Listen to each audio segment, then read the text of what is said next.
근데 주식을 언제 사고 언제 파는 이 타이밍을 알 수가 있나요? 지금 연방준비은행 금리가 얼마죠? 1.5%. 1.5%인데 이번에 75bp를 7월 달에 한 번 더 자이언트 스텝을 하면 이제 2.25가 되는 거예요. 2.25가 되는 걸로 우리는 벌벌 떨고 있는데 1980년도에는 20%를 만들어 버렸습니다. 지금은 에르메스 샤넬 백을 살 게 아니라 에르메스 샤넬 백을 만드는 기업의 주식을 사야 된다는 거죠. 안녕하세요. 최슬리 투자자문의 박세익 전무입니다. 네. 하반기 투자 전략에 대해서 말씀드릴 건데, 어제 이제 3프로TV에 저녁 퇴근길 라이브 오랜만에 나가가지고, 갔더니 그 정영진 프로는 안 계시고, 우리 여돈 앵커가 계시더라고요. 오늘 우리 사모님들, 여성 고객분들도 계시니까, 제가 최근에 알게 된 게, 저희 사촌 누나가 생애 첫 샤넬백을 구입을 하셔가지고 한 달 전에 저한테 이제 이런저런 얘기를 합니다. 샤넬백 아무나 사는 거 아니다는 거죠. 매장에 가서 샤넬 매장이나 에르메스 매장에 가면 내가 오늘 뭐 좀 사러 왔는데 그렇다고 해서 아유 감사합니다 어서 오세요 이렇게 안 한다는 거죠. 그동안에 그 매장을 꾸준히 이용했던 VIP 고객 아니면 가방을 안 보여준답니다. 왜냐하면 살 사람은 너무 많고 뜨내기 손님은 안 받는다는 거죠. 그런데 샤넬백이 그렇게 좋은가 봤더니 이번에 가격이 2019년도에 670만 원 하던 백이 이번에 1,050만 원이 됐더라고요. 그러고 보니까 3년 만에 어떻게 가격을 50%나 올렸네? 3년 만에 50%나 가격을 올려놨는데 갤러리아 백화점, 신세계 백화점 가보면 줄 서 있어요. 줄 서 있는데 또 아무나 살 수 있는 것도 아니고. 그리고 오늘은 신문 기사에 일본에 있는 롤렉스 매장이 시계가 다 팔렸답니다. 실제로 가서 보면 시계가 없대요. 다 팔려가지고. 아니 경기 침체 공포가 온다고 하는데 일본이나 우리나라 명품 샵 앞에는 여전히 줄을 서 있고 다 팔려버립니다. 그리고 샤넬백에 대해서 이렇게 얘기를 하시더라고요. 샤넬은 세일을 안 한다고요. 에르메스 백 세일 안 한답니다. 그리고 1년에 2번에서 많이 4번씩 가격 올리고 오늘 테슬라 실적 발표가 났어요. 아니 이렇게 잘 팔리다니? 테슬라도 최근에 가격을 계속 올렸잖아요. 그래서 제가 드리고 싶은 말씀은 우리가 경기 침체가 온다고 해서 되게 걱정들을 하고 계시는데 에르메스 백, 샤넬 백 같은 경우에 여전히 줄을 서서 사고요. 거기다가 이제 가격까지 올렸으니까 기업의 주가는 기업 이익의 함수다라고 얘기를 하잖아요. 결국은 매출하고 이익이 증가하면 주가는 따라 올라가잖아요. 근데 따라 올라가는데 에르메스 제가 주가가 어떻게 되는지 검색을 해봤더니 에르메스 그 회사의 주가가 1600유로를 하다가 960 정도까지 빠졌다가 지금 1050 뭐 이러더라고요. 아니 에르메스의 매출하고 이익은 줄지 않을 건데 주가만 1600에서 900까지 빠진 거예요. 그래서 주식시장이 주식으로 돈 벌기가 쉬운 이유입니다. 논리적으로 생각해 보면 주가가 그렇게 빠지면 안 되죠. 안 됨에도 불구하고 경기 침체가 오면 마치 매출이 줄어들고 이익이 줄어들고 크게 기업들의 손익에 큰 손상이 갈까 봐 주가는 막 두려워서 빠집니다. 그래서 그 여도원 앵커한테도 얘기를 했지만 지금은 에르메스 샤넬 백을 살 게 아니라 에르메스 샤넬 백을 만드는 기업의 주식을 사야 된다는 거죠. 그런 차원에서 그러면 이제 고가품, 명품이 아니라 여행 지금 이제 여행 가시려고 막 티켓을 좀 알아보시는 분들도 계실 건데 티켓 구하기가 되게 어렵고 가격이 되게 비싸졌습니다. 비싸졌는데 우리는 주식시장만 쳐다보고 있으면 여행 수요가 이제 대폭 감소하고 그럴 거라고 생각하잖아요. 그런데 실제 그렇지 않습니다. 그래서 우리는 주식시장이 너무 지나친 두려움에 빠져 있는 게 아닌가. 오늘 그 부분을 이제 좀 말씀을 쭉 드릴게요. 그래서 이 레이 달리오가 이렇게 얘기했습니다. 우리가 내가 인생에서 이룩한 성공은 아는 것보다 알지 못하는 것에 어떻게 대응해야 되는지 그걸 이해하는 데부터 시작됐다는 거죠. 그러니까 우리가 뭘 성공한다는 게 내가 잘하는 걸로 성공하는 게 아니라 특히나 투자는 내가 잘 모르는 상황이 닥쳤을 때 이럴 때는 이렇게 대응하는 게 맞다라는 좋은 원칙을 갖고 있어야 된다는 거죠. 자, 그 원칙들이 그러면 어떻게 우리가 원칙을 갖고 있어야 되는지 말씀드리겠습니다. 지금 주식시장 조정이 어떤 종류의 조정장인지 여기서 다들 조정장을 유형을 제대로 못 해놓고 있습니다.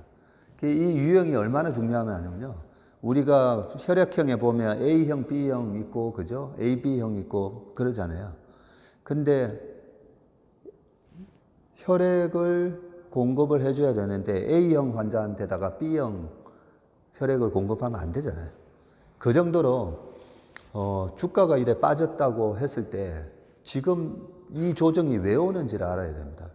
그러면 이번에 조정은 왜 오는 거겠습니까? 경기가 안 좋아져서 오는 조정이잖아요. 경기가 안 좋아져서. 그리고 지난번 코로나라는 특정 이벤트가 발생해서 나왔던 거 아닙니까? 근데 코로나 때도 주가가 35% 급락을 하고 우리나라 지수가 1430을 갔는데도 거기서 이제 1100 가야 된다라고 한 번 더 빠진다라고 다들 얘기했잖아요. 지금하고 또 비슷해요, 보면. 한 번 더 빠질 거라고. 그 부분은 왜? 제가 보면서 저분들은 구조적 약세장으로 잘못 이해를 하고 계신 거였죠. 구조적 약세장은 한마디로 금융기관이 망하는 그런 약세장이라고 생각하시면 돼요. 우리나라 IMF 때 그리고 2008년 미국 금융위기 때 그러면 금융 시스템이 망가지는 이게 파이낸셜 크라이시스라고 금융위기가 되면 미국의 주가도 50% 이상 빠집니다. 지수가. 그리고 우리나라 IMF 때도 마찬가지죠. 1000포인트가 277 갔으니까. 그래서 장만 빠지면 2008년 그런 상황으로 주가를 계산을 하면 아니야 2200부터 빠졌으니까 코로나 때도 1100까지 최소 50% 빠져야 돼. 이렇게 계산이 되는 건데 이 약세장별로 패턴이 다르다는 거죠. 제일 많이 빠지는 약세장이 뭐냐면 구조적 약세장이라고 보시면 되고 이거는 마이너스 50% 이상 이럴 때는 배당 주고 블루칩이고 우량 주고 할 것 없이 무조건 도망 나와서 그냥 캐시를 가지고 가야 돼요. 근데 이벤트 약세장, 경기순환형 약세장은 경기순환형 약세장은 지수가 20% 빠질 때부터 매수 대응을 하면 되는 거고요. 이벤트 약세장은 지난번 코로나 사태라든지 블랙 먼데이라든지 35% 빠졌어요. 그랬을 때 공격적으로 이제 매수 대응을 하면 되는 그런 약세장이 있다라는 거죠. 지금은 전부 다 이걸 두려워합니다. 경기가 지금 이제 침체가 온다는 거죠. 그리고 고물가 지금 페드가 이렇게 고금리 정책을 쓸 때는 또 어떻게 해야 되는지 그리고 내년에 정말 경기 침체가 오면 주가가 폭락이 오는지 환율이 1250원 넘으면 주식시장은 정말 탈출해야 되는지 그런 부분에 대한 설명을 드리겠습니다. 그러면 지금 우리가 제일 무서워하는 게 회장님도 앉아 계시지만 자 1980년도 그죠? 이 80년도가 얼마나 무서웠냐면요. 1980년 4월 달에 미국의 CPI가 14.8%였어요. 물가가 14.8%. 지금 우리가 9.1% 나온 거에 막 큰일 났다. 1981년 12월 이후로 최고의 수치다라고 얘기하잖아요. 왜냐하면 그때 2차 오일 쇼크가 있었잖아요. 2차 오일 쇼크가 있고 미국에서 실업자가 막 10% 이상 늘어나고 그랬던 때입니다. 이렇게 요 박스가 10%에서 15%예요. 10% 넘어갔던 기간이 1979년부터 1982년까지 이런 무시무시했던 구간이 있던 거죠. 지금 그때도 오일 쇼크였고 지금도 오일 쇼크. 그래서 지금 주가가 3,300 하던 주가가 2,300 빠졌는데 여기서 우리가 지금이라도 탈출해야 되나? 이때 상황을 보면 되잖아요. 그죠? 야, 그러면 저렇게 심각했던 1980년도에는 주가가 도대체 얼마나 빠졌나? 과거의 경험을 보면 됩니다. 그리고 그때가 얼마나 또 심각한 상황이었냐면 1980년, 81년, 82년 요때 이 파란색이 미국의 GDP거든요. 빨간색으로 제가 영선을 쭉 점선으로 해놨는데 1차 오일 쇼크 때 역시 마이너스로 확 들어가면서 리세션이 왔어요. 경기 침체. 2차 오일 쇼크 때는 경기 침체가 2번이나 왔어요. 80년, 82년.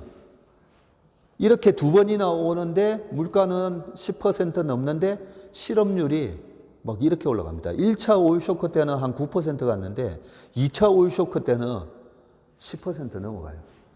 실업률도 10% 넘어가죠. 물가도 10% 넘죠. 거기다가 페드가 어떻게 했냐면요. 폴 볼커. 페드 연준 의장이 이때 금리를, 이때가 1차 오일 쇼크 때인데요. 2차 오일 쇼크 때 연방준비은행의 정책금리를 81년 1월 달에 20%, 80년 4월 달에 18% 했는데 81년도에 20%까지 올려버려요. 지금 연방준비은행 금리가 얼마죠? 1.5%. 1.5%인데 이번에 75bp를 7월 달에 한 번 더 자이언트 스텝을 하면 이제 2.25가 되는 거예요. 2.25가 되는 걸로 우리는 벌벌 떨고 있는데 1980년도에는 20%를 만들어 버렸습니다. 레이건 대통령이 1981년도에 취임을 했거든요. 그때 이제 옆에 폴 볼커랑 같이 이렇게. 근데 폴 볼커는 언제 취임을 했냐면요. 연준 의장에 지미 카터 대통령 아시죠? 77년도에 카터 대통령이 당선을 하고 79년 8월 6일 날 폴 볼커를 연방준비은행 의장으로 취임을 시켜요. 그러면서 이제 악수를 딱 하는데 이 악수가 지미 카터 대통령의 정말 악수가 됐어요. 신의 한 수가 아니라 악수가 됐는데 왜 악수가 됐냐면요. 취임하자마자 어떻게 했냐면요. 취임하자마자 금리를 갖다가 정책금리를 확 올려버려요. 왜 물가를 잡아야 되니까요. 그렇게 얘기하면서 이 페드 레이트를 갖다가 취임하자마자 이렇게 올려버립니다. 20%까지 올렸다 했잖아요. 이 폴 볼커의 키가 2m 3cm예요. 그래서 자기 키만큼 올렸다 그러고 얘기해요. 근데 금리를 이렇게 올리니까 어떻게 되겠습니까? 미국의 경제가 완전히 박살이 나면서 아까 실업률이 10%가 됐잖아요. 그러니까 이 연방준비은행 앞에 전국의 노동자들, 그 다음에 기업체 하던 사람들이 도산하니까 와가지고 시위를 하고 폴 볼커 끌어내라고 그러고 그래서 폴 볼커가 당시에 권총을 가지고 다녔다고 합니다. 살해 위협을 느껴가지고. 자, 그랬던 폴 볼커예요. 그래서 지미 카터 대통령이 연방준비은행의 폴 볼커를 앉히고 4년 뒤에 재임에 대한 선거 재선을 했는데 떨어졌어요. 압도적으로 그냥 공화당의 레이건 대통령한테 졌어요. 그러면서 4년 만에 퇴임을 합니다. 근데 지미 카터 대통령이 그 다음에도 한 20년 동안 여러 가지 활동을 많이 하고 미국에서 되게 존경받는 대통령입니다. 인품도 정말 좋으시고. 그런데 볼커를 임명하면서 경제를 박살내버리니까 4년 만에 잘려버렸어요. 이렇게 잘리고 좀 전에 아까 레이건 대통령 당선됐을 때 레이건 대통령의 측근들이 그럽니다. 볼커 잘라야 된다고. 저는 이런 식으로 연방준비위원회 금리 이렇게 놔두면 경제가 지금 계속 망가지는데 볼커를 잘라야 된다. 근데 참 미국은 대단해요. 민주당 지미 카터 대통령은 민주당 대통령이에요. 민주당 대통령에서 그렇게 임명을 했던 볼커를 1987년까지 레이건 대통령이 끌고 갑니다. 그렇게 해가지고 보세요. 이 회색으로 보이는 부분이 바로 경기 침체가 왔던 국면이에요. 경기 침체가 80년, 82년 이렇게 확 옵니다. 자, 실업률이 10.8%까지 치솟고 올라가죠. 그래서 81년도에 레이건이 당선되고 이렇게 실업률이 올라가니까 빨리 잘라라고 계속 압력이 있었던 거죠. 자, 그러면 우리가 알고 싶은 거는 CPI가 14.8%, 실업률 10.8%, 페드 금리가 20%였는데 야, 저 때는 주가가 박살났겠구나. 그래서 우리가 지금 무서워하는 거잖아요. 40년 만에 온 지금 물가 급등. 자, 그래서 제가 한번 봤어요. 무시무시했던 그러면 1980년에서 83년 동안 주가가 어떻게 됐지? 어떻게 됐을까요? 1979년 말에 다우지수가 838이었거든요. 자, 1980년 1월 달부터 7월 달까지 아까 리세션이 왔어요. 야, 12월 달에 연말에 964로 끝나면서 플러스 15% 났네. 1980년도에 플러스 15% 났어요. 요 기간인데요. 처음에 확 빠지더니 올라서 끝났어요.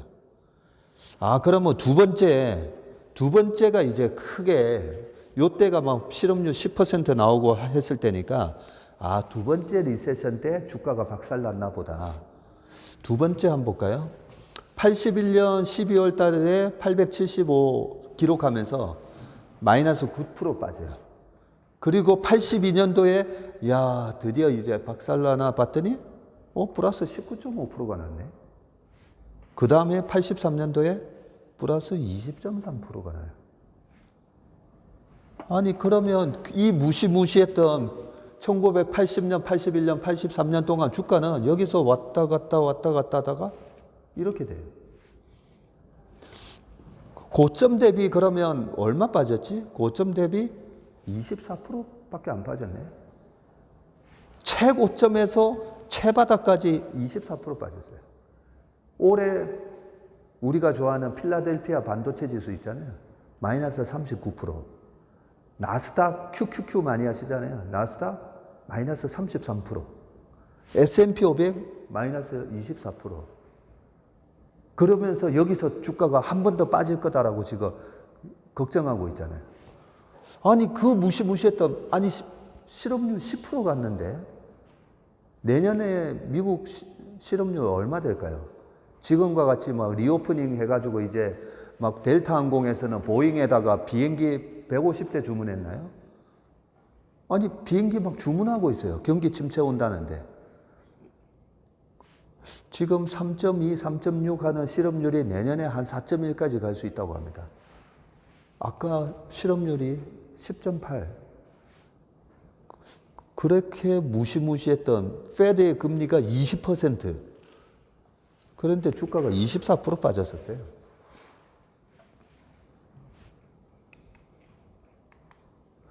자, 그러면 아니, 도대체 그렇게 무시무시한 경기 침체 상황이었는데 주가가 왜 올랐지?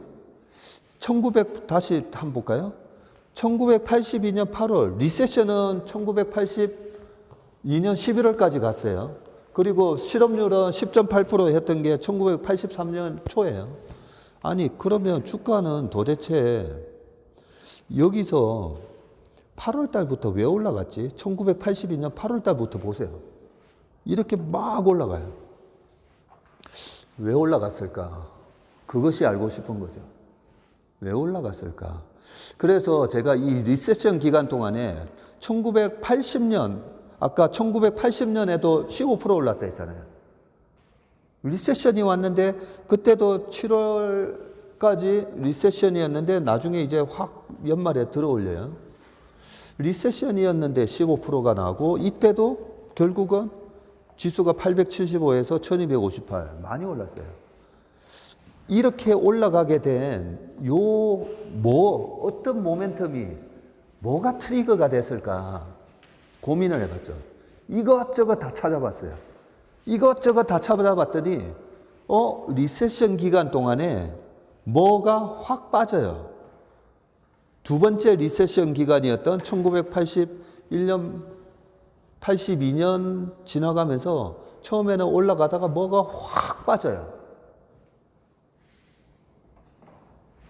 뭐지? 이게 두 번의 리세션에 이 지표가 빠지면서 주가는 확 올라갑니다. 지표가 빠지니까 주가가 확 올라가요. 뭐겠습니까? 10년물 미국 국채금리. 10년물 국채금리가 이렇게 빠지니까 경기 침체인데도 주가가 확 올라가요. 경기 침체인데도 주가가 확 올라갔습니다. 10년물 국채금리가 빠지면 기업의 이익이나 실업률이 급증을 해도 주가는 올라가는구나. 왜 그럴까요? 그거는 간단합니다. 최근에 이제 신문 기사를 보면 요즘 특판 예금 나오죠. 3%짜리, 5%짜리도 나오더라고요. 막 돈이 몰려갑니다. 우리나라에 지금 현금이 723조가 그냥 현금으로만 들어가 있는 예금 계좌가 723조가 있다고 제가 지난달에 본 것 같은데, 그런 자금들이 주식을 살까? 은행 예금을 살까? 아니면 채권을 살까? 라고 봤을 때 계속 비교한다는 거죠. 부동산을 살까? 3%? 이때는 이 금리가 미국 10년물 금리가 11%, 12%, 13% 이렇게 돼 있거든요. 15%, 16%. 뭔 주식이야. 그냥 13% 안정적으로 주는 국채에 사는 거지. 그 금리가 올라가니까 주식으로 돈이 못 오다가 금리가 이제 확 빠지니까 주식의 상대적 매력도가 올라가면서 주가 랠리가 왔었습니다. 이 뒤에도 보면요. 84, 85, 86년 금리 계속 빠지잖아요. 진짜 계속 그랬나? 쭉 올라가죠. 잠시 또 이렇게 눌림목 있잖아요. 84년에서 요때 또 잠시 눌림목이 있어요. 이때 금리가 어떻게 됐나? 치고 올라가죠. 금리가 올라가니까 무서운 겁니다. 금리 올라가면 그냥 채권 사는 게 낫지. 주식 팔아서 채권 사야지 뭐. 금리가 빠지면서 기가 막히게 다시 또 랠리가. 그래서 금리가 되게 중요해요. 자, 그렇다면 최근에도 그랬는지 한번 보자고요. 80년도에는 그랬는데 그때는 금리가 막 10%대였으니까 조금 감이 안 와요. 그러면 지금 금리로 한번 보자고요. 2018년 10월 달에도 제롬 파월 의장이 있었고, 폴 볼커가 아니라 지금 똑같은 제롬 파월 의장이었어요. 제롬 파월 의장이 금리를 15년 12월 달에 한 번, 16년 12월 달에 한 번, 17년에 3번, 18년에 4번을 올리거든요. 4번을 올리는데 4번을 왜 올리냐면 물가가 계속 올라가니까요. 물가가 올라가다가 나중에 3.2%까지 금리가 올라갑니다. 10년물이. 3.2. 되게 요즘하고 비슷하죠. 요즘 3.49가 썼어요. 3.49 가니까 주가가 박살나는데 이때도 S&P 500이 박살나요. S&P 500이 얼마나 빠졌냐면 마이너스 20% 빠졌어요. 최근에 마이너스 24% 빠졌죠. 와, 빠집니다. 근데 요때 12월 달에 FOMC 회의가 한 번 더 있었거든요. 19일이었던가 그랬는데 벌써 8번의 금리를 올리고 주가는 박살나는데 제롬 파월 의장이 2018년 12월에도 금리를 또 올려요. 왜 올리느냐면요. 자, 왜 올리는지 보여드릴게요. 12월 19일 날 추가 금리 인상을 또 해버렸는데 9번이나 올리고 주가가 저렇게 박살났는데 내년도 2019년도에 이게 그 유명한 점도표예요. FOMC 회의 결과 나오면서 점도표 얘기하잖아요. 그 연방 준비 FOMC 위원들이 내년에 금리를 어떻게 해야 될 건지에 대한 부분을 2018년도에 2.25가 됐거든요. 2.25를 만들어 놨는데 2019년도에 2020년도에 그러면서 뭐라고 얘기하냐면 2020년 말 점도표 중간가는 3.125고 내년에 2018년이 아니라 19년도에도 벌써 9번이나 금리를 올렸는데 내년에 2번의 금리 인상을 전망한 FOMC 위원은 5명이었다. 또 6명은 3번의 금리 인상을. 이런 식으로 내년에도 2019년도에도 금리를 또 올릴 거라고 얘기합니다. 그러면서 연준이 연방금리가 2020년도에는 3.375% 정도까지 오른 뒤에 뭐 어쩌고 저쩌고 얘기해요. 근데 2020년도가 코로나 있었던 해잖아요.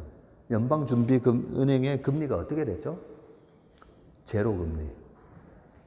제로가 됐어요. 3.375가 아니라 제로. 그래서 점도표로 가지고 지금 이 얘기하고 있잖아요. 지금도 그럽니다. 이번에 자이언트 스텝하고 9월 달에 또 빅스텝 50bp 그 다음에 2번 더 하고 내년 올해 말에 연방준비은행의 금리를 3%에서 3.5 내년에 4.1 정도까지도 갈 수 있다. 막 이러고 있는데 너무나 2018년도 연말에 하던 거랑 똑같아요. 제가 보면 어떻게 이렇게 똑같은데 사람들은 또 똑같이 속지? 아니 금리를 또 올려버리네 하면서 한 번 더 박살나고. 자, 그랬는데 이 까만색이 S&P 500이거든요. 2019년부터 쭉 올라와요. 쭉 올라오면서 마이너스 20%가 박살이 났으면 10,000원이 8,000원이 됐는데 8,000원이 다시 10,000원 되잖아요. 그러면 떨어질 때는 마이너스 20%였는데 올라갈 때는 플러스 25%가 되죠. 8,000원이 10,000원 됐으니까. 이렇게 회복해요. 이렇게 회복하는데 10년물 국채금리는 어떻게 되는지 보세요. 3.2를 찍었다가 3%, 2.5%, 2%거든요. 2%? 그리고 1.5까지 빠져요. 2019년 한 10월 되니까 1.5까지 빠져요. 자, 1.5까지 빠지니까 페드는 어떻게 하겠습니까? 아까 점도표에서 계속 금리를 올릴 거다라고 했는데 2019년 하반기 되니까 금리를 3번을 낮춰요. 이렇게 3번을 낮춰버립니다. 그렇게 하니까 S&P 500이 20% 빠졌다가 쭉 올라가면서 2019년도에 28.8% 지수가 올랐어요. 전고점보다 더 올라갔으니까 28.8%. 그리고 우리나라 요게 이제 페드의 금리거든요. 2018년 12월 19일 날 한 번 더 올렸다가 그 다음에 19년도에도 2번에서 3번을 더 올린다던 사람들이 안 올리고 보다가 나중에는 오히려 금리를 낮춰버려요. 금리를 낮춰보니까 뒤늦게 우리나라 지수도 올라갑니다. 다시. 그래서 코스피가 플러스 7% 나고 S&P 500은 플러스 28.8%고 그렇게 났었던 거죠. 자, 그러면 이게 최근에 S&P 500하고 미국의 10년물 금리예요. 자, 최근에는 어땠나 보죠. 3.49까지 갔죠. 3.49까지 가면서 금리가 S&P 500 주가가 박살이 납니다. 박살이 나. 이게 이제 3%인데요. 여기서는 이제 멈추겠지 하는데 뭐 계속 올라가 버리니까 주가가 반등 들어오는 듯 하다가 또 박살이 나죠. 금리가 전고점을 돌파해 버리니까. 왜? 2018년도에는 CPI가 그 정도 아니었는데 이번에는 CPI가 막 8%, 9% 나오니까 뚫어버린 거죠.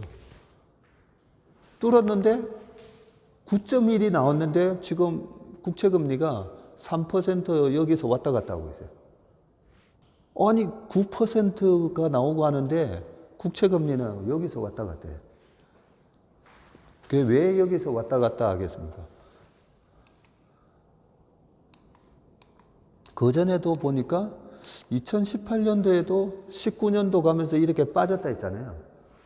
왜 빠졌냐면 경기가 안 좋아서 빠졌어요. 경기가 안 좋아서. 이때 제가 자주 말씀드리잖아요. 우리나라 골프장에 지금은 골프장 부킹 못해서 난리인데 2019년도에는 곤지암에 10억짜리 회원권 있는 골프장에 전화하잖아요. 회원 아닌데 부킹해 줬어요. 그리고 가서 오늘 캐디한테 물어봅니다. 오늘 몇 팀 왔냐고. 보통 아무리 안 와도 80팀, 많이 올 때 120팀 봤는데 오늘 몇 팀 왔냐고 물어보니까 27팀 왔대요. 지금 골프 치시는 분들은 야 그런 시절이 있었나? 그런 시절이 불과 코로나 바로 직전에 있었어요. 그런데 지금 극심한 경기 침체가 온다고 그러잖아요. 극심한 경기 침체가 온다고 하면 이 10년물 금리가 어떻게 되겠습니까? 급락하죠. 그래서 제발 비관론자들이 예상하는 대로 저는 경기 침체가 좀 왔으면 좋겠다는 거죠. 제발 경기 침체가 오면 떨어지게 돼 있습니다. 아 그런데 박전무 근데 지금은 유가가 우크라이나 전쟁 이것 때문에 유가가 지금 백불하고 있는데 유가 때문에 금리는 실질금리 플러스 기대 인플레이션이니까 아유, 유가 때문에 이렇게 물가가 고공행진하고 있으면 금리가 떨어질 수 있어? 그렇게 물어보실 수 있잖아요. 그래서 제가 이 30년, 10년물 국채금리 차트를 가지고 온 거예요. 30년 차트를 가져왔는데 1990년부터거든요. 2000년 그리고 아까 유가 한번 볼까요? 2000년 초에 우리나라 IMF 있었던 98년, 99년 이때 유가가 10불에서 15불이었어요. 그리고 2000년 초에도 15불 뭐 많이 가봐야 30불 왔다 갔다 하다가 그렇게 여기서 30불 근처에 왔다 갔다 하던 유가가 2007년, 8년도에 100불을 넘어가더니 2008년 7월 달에 146불 갔어요. 지금은 우리가 100불인데도 지금 난리잖아요. 100불인데도 지금 난리인데 146불 갔어요. 요때 2006년도에 페드의 정책금리가 5.25%였고요. 10년물이 5% 왔다 갔다 했었거든요. 5% 왔다 갔다 하다가 2008년 되니까 유가가 146불 갔으면 야 10년물 국채금리는 저때 당시에 한 8% 갔나? 8% 갔나? 자 이게 1990년부터 2022년까지인데 유가가 급등을 했었던 구간에 금리가 치솟아야 되잖아요. 없어요. 제가 여기다가 물음표를 해놨어요. 2007년도에 유가가 100불을 돌파하고 2008년 7월 달에 유가가 146불 갔는데 10년물 국채금리는 왜 안 올랐네? 안 올랐어요. 여기서 이렇게 올라가다가 다시 빠져버려요. 근데 왜 빠졌겠어요? 2008년 7월 달에 유가는 146불 올랐는데 2007년 10월 달에 미국에서 서브프라임 모기지가 불거집니다. 야, 이거 괜찮나? 근데 2008년 1월 달에 베어 스턴스가 망해버려요. 그리고 이어서 뱅크 오브 아메리카 망하고 AIG 그 거대한 보험사 망하고 메릴 린치 망하고 나중에는 9월 달에 리만 브라더스까지 망하고 그런 경기 상황이 안 좋다 보니까 2006년 8월 달부터 이제 집값이 서서히 빠지고 집값이 빠지면서 이제 서프라임 모기지 사태가 터진 거죠. 그러니까 유가는 치고 올라가는데 금리가 알아요. 아, 경기가 안 좋다라는 거. 그리고 유가만 올라가고 있다는 거. 근데 지금은 경기가 너무 좋아서 유가가 올라가는 겁니까? 지금 우크라이나 전쟁, 러시아 가스를 안 준다 그러고 막 이러니까 야, 가스가 안 가면 기름을 더 많이 사야 되고 이런 것 때문에 지금 유가가 올라가 있는 거잖아요. 그런데 경기 침체가 만약에 온다면 유가랑 상관없이 무조건 10년물 국채금리는 빠지게 돼 있어요. 그래서 아, 여기서 과연 이게 안 빠지고 위에서 유가 때문에 계속 이러고 있지 않을까요? 근데 유가보다 먼저 움직이는 게 있어요. 우리가 닥터 카프라고 얘기하죠. 경제학 교수보다 더 경제를 잘 맞춘다고 해서 구리 가격. 경제 언어 하버드 교수보다 더 경기를 먼저 잘 반영한다고 해서 구리 가격이 제일 정확해. 그래서 구리를 닥터, 박사 학위를 줘서 닥터 카프라고 불러요. 구리 가격이 5불하다가 지금 3.6까지 급락했어요. 구리 가격뿐만 아니죠. 곡물 가격 뭐 해가지고 지금 다 이런 상황에서 아, 이거 10년물 금리가 빠질까 안 빠질까? 그리고 또 하나 다시 아까 쭉 돌아가 보자고요. 경기 침체 리세션 구간이라 했잖아요. 자, 리세션이 오니까 어떻게 돼요? 무조건 금리 빠졌잖아요. 리세션 구간에는. 자, 그러면 도대체 리세션 구간은 언제 오나? 라고 보면 이번에 지금 1분기에 GDP가 어떻게 됐지? 1분기에 GDP가 마이너스 1.6을 기록했어요. 그리고 2분기 4, 5, 6월 달에 GDP가 어떻게 나올까? 이번에 7월 28일 저녁 9시에 발표가 돼요. 아, GDP가 어떻게 나올까? 근데 애틀란타 연방준비은행에서 연은에서 다 얘기를 해줘요. GDP 나오라고. 지금 GDP가 얼마가 나올지 예측치를 발표해 주거든요. 마이너스 2.1, 1.9 이러고 있어요. 1분기에 마이너스 1.6인데 이번에도 마이너스 2? 리세션의 정의가 2분기 연속 GDP가 감소하면 우리가 그렇게 무서워하는 리세션에 들어갔다라고 얘기해요. 야, 2분기 연속 리세션이네. 자, 2분기 연속 리세션이 되는데 그러면 연방준비은행은 금리를 계속 올릴까요? 못 올린다는 거죠.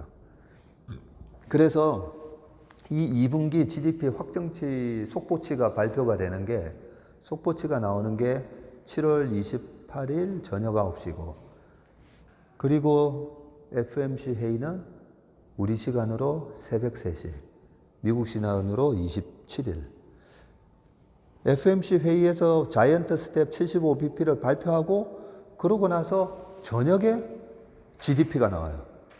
그래서 이번에는 75bp 할 겁니다. 2018년 12월 달에 또 금리를 인상했듯이 이번에도 할 거예요.